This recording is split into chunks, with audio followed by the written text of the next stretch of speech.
it's gone to the back of the time. A folded up card just appeared under my wristwatch. Now here, I can't get to it. You take it out, go ahead, and show your hands empty. Don't unfold it yet, just take it out, and show it around. That is indeed folded up, show it to the camera. Unfold it so the camera can see. Is that your card with your signature? Goddamn show off every time, one-handed review.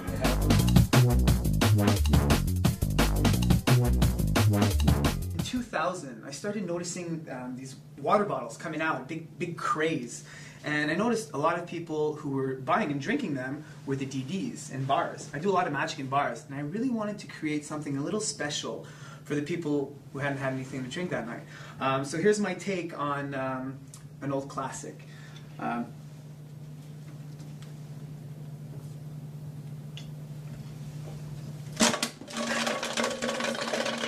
You actually put, that's not good water. You actually put the cap inside, and then you can actually give it away as a souvenir. They can actually take it home.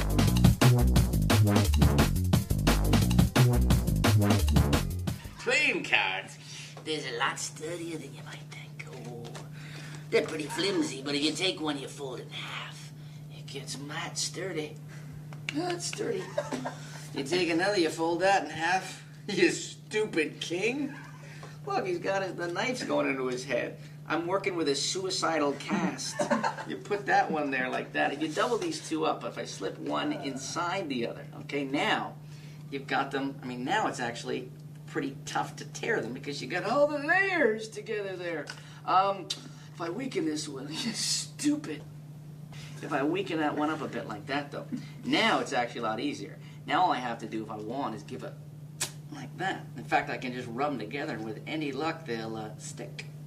Even weirder is every now and then you'll come across a card that isn't just really strong, but actually surprisingly durable. And you'll see, strange as it is. I hate you. I hate you. I hate you. Hey, I love you. There we go. And I, frankly, don't think much of me either.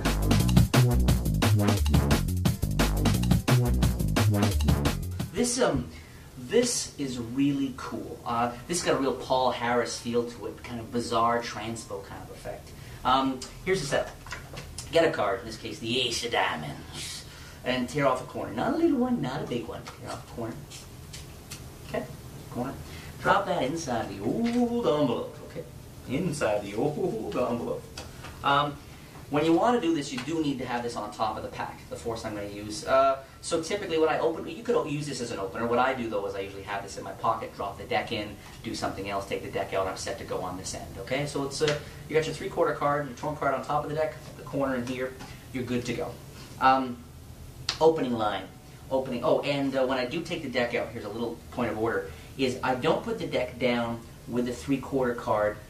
I don't put it down with the 3/4 card missing corner facing the spectators, because in that case if it does shimmy a little bit they can see something's up. What I prefer to do is put it down so that the untorn, and I just want to make sure this other ace is gone, and so the untorn side of the card is in fact facing the audience. Okay, boom, that's down there. I talk about unique objects. Let's make a couple of totally perfectly unique objects. Perfectly unique objects. And you know, this is where I like doing improvised stuff. Put a number on this side, put a name on this side. Why don't you write your wife's dimensions, 112, whatever, some weird stick woman the person does things to. Having done that, now you can take the marked coin, okay? You can take the marked coin, apparently put it inside like that if you want, and pull it out. Whatever method works for you. What I prefer to do is I just open the flap and I just pretend to drop. I kind of toss it against like that, okay? It looks like this from the front, okay? Like I'm just sort of taking it and dropping it inside. But I'm just putting it below, though the throwing does help. Like I said, alternatively though, you could be more deliberate, where you apparently take it and put it inside, okay? That looks really fair and nice too. And what I'm doing there is just apparently putting it in, putting it below, the finger goes in, the thumb takes it there, and then as I pull this away, I've got this in finger palm position, so for the moment it leaves, it's in finger palm. Either way you want to end up with it in finger palm, you put that down. I pick up the deck and I revolve it forward, okay? I pick up the deck and I revolve it forward, bringing, so you got the finger palm quarter here, and now of course you got the world's easiest automatic second deal force. I've used this technique in a few other effects, where I'm just going to deal through the cards and just say stop any time. And what could be more natural or fair looking than this? And of course, all I'm doing is dealing directly off the 3/4 card, right beneath. You just have to make sure you don't flash the corners there. So pull it back a little bit so it's deep in your hand. And when they call stop, you go fine, you stop me a card. In this case, the ace of diamonds. And you take it right off, concealing the fact that there's a missing corner. Drop the rest of the cards on, and you are so far ahead. Because now you're going to say, let's make this perfectly unique. And I sort of say, this is not unique. It's ace of diamonds, not like the others, but there's other ace of diamonds in the world. So let's give it a little tear. I keep do that. And I say, actually, let's take the piece right off. Don't get too, you're in a bar, there's noise. No one's going to, it looks so natural. Got nothing here, okay? Vanishing corner, good night. You're here, like that, boom, and you go perfectly unique. In fact, I can take it, bring your hands together, milk this moment. This is the magic moment. You're here. They just saw you tear a corner off. The fact that now there's not even paper, there's just the darn quarter in your hand, it's a wonderful transformation. Boom. That's your marked corner, which of course must mean show hands empty. Either have the spectator. I don't like the spectator picking up and revealing this because they slow down the timing of it, people get ahead. Much better theater if you pop it open and then out comes the little piece. There we go. Drop that hand out to somebody and show that it perfectly matches.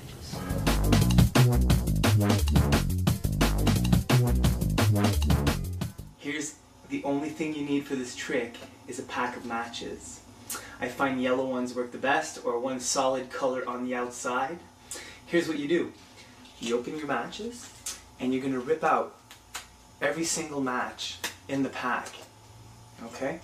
And you're going to leave out, you're going to leave in the little, what's left of the matches in here. You're going to leave this in here. Okay? Now here's what you're going to do.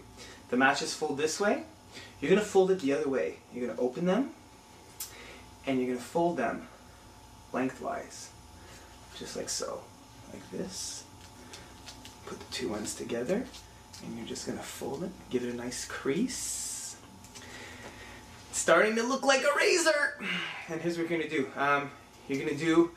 I showed this trick to Richard Kaufman, and he told me that this was called a squash fold. So this is what it is. You're going to do a squash fold on top. You're just going to press down on the top of matches. It's really important to do your creases, okay? Make sure your creases are creased. Make sure your creases are creased, okay? And here's the idea. Like this, doesn't look like much. It looks like a folded up pack of matches, right? Kind of like a razor.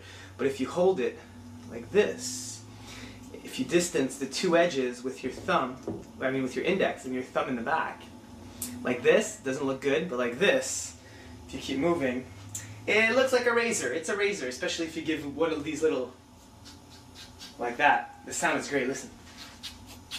Okay? So, to fold it, it's the easiest thing in the world. The top of the matches here, that's your guide. That's where your fingers are going to go. So it's open like this. You whip it out, and your fingers, your thumb and index finger, are exactly where the crease is here, okay? Now here's what you're going to do. Basically, the pack wants to fold back the way it was. So you just kind of let one end go, like that, and it's going to want to fold all the way around like this. It's going to want to naturally do that, so it's super not hard, okay? So, you have your razor, boom. Changes into your pack of matches. Now you guys have to understand that this is, it's a close-up trick, but it's not a close-up trick, right? That looks kind of weird. This looks like a razor. If you keep moving and telling your stories, I tell a story about my uncle when he used to shave with an unlit cigarette in his mouth. It's not very heartfelt or not very touching, but it's a razor to matches, right? The motive is kind of weird, but it's so cool to do. You guys are going to love this. If you try it once, you'll get addicted. I actually came up with this in a bar. I was playing with a pack of matches, and my drunk friend was like, dude, what are you doing with a pack of matches in a bar? And it just hit me. Okay, so where does the match go? The match is actually clipped in the other hand. Now there's no heat on this hand because it's all done with one hand. You're talking about when you're little, or if you have sensitive skin. I say I have sensitive skin, and sometimes when I shave with a real razor, it burns. Now you're going to re-grip everything with your other hand. You're going to open them both up like this, and here's your match. And I find it's a nice little convincer if you give it a little you know, when I go, like you're really ripping it out. So I clip it with my thumb and I give it a boom like that, and then when you light it, it's beautiful. Now, when you light, the razor turns into a matchbook, boom, open it. When you light the match, this hand comes down, puts it in your pocket. You can switch it if you want for another one, but I've never done it. The visual is cool enough trick as it is. So basically that's razor burn. That's all you need is a pack of matches. Boom. It's a cute little effect. Take care of it. It is my baby. Peace out.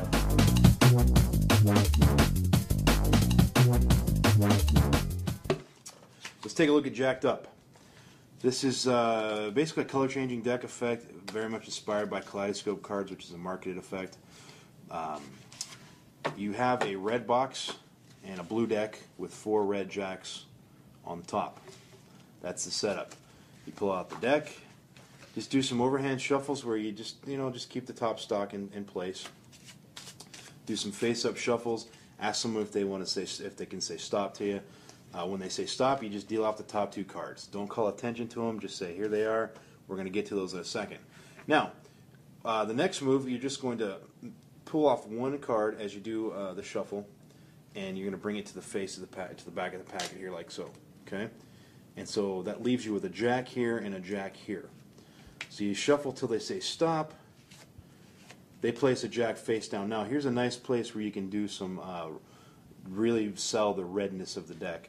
I say, you want to stop here? They say yes, and I'm showing red here. And I say, great, pick up either one of those 2 cards. And I've turned over and I'm showing you the only red card in the deck, of course. I say, good, pick up either of those 2 cards. They pick it up. They place it face down.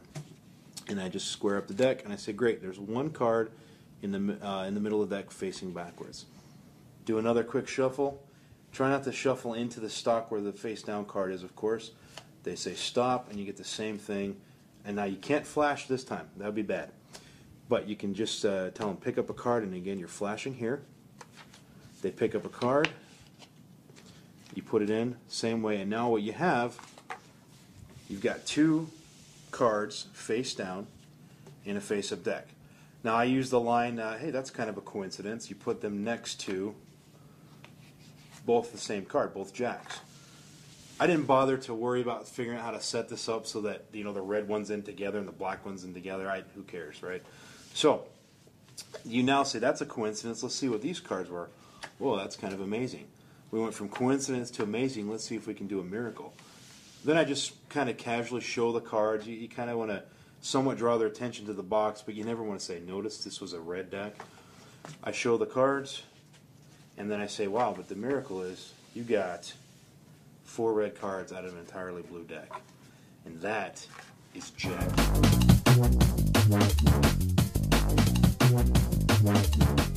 Have them mark both sides. This is what I found out from doing this hundreds of times. Have them mark both sides. Because when it comes out, when you shake it out of the cap at the end, it'll land either heads up or heads down. If they mark the heads and it comes out tail side, they don't know if it's their dime yet. And you got 50-50 chance of that happening every single time.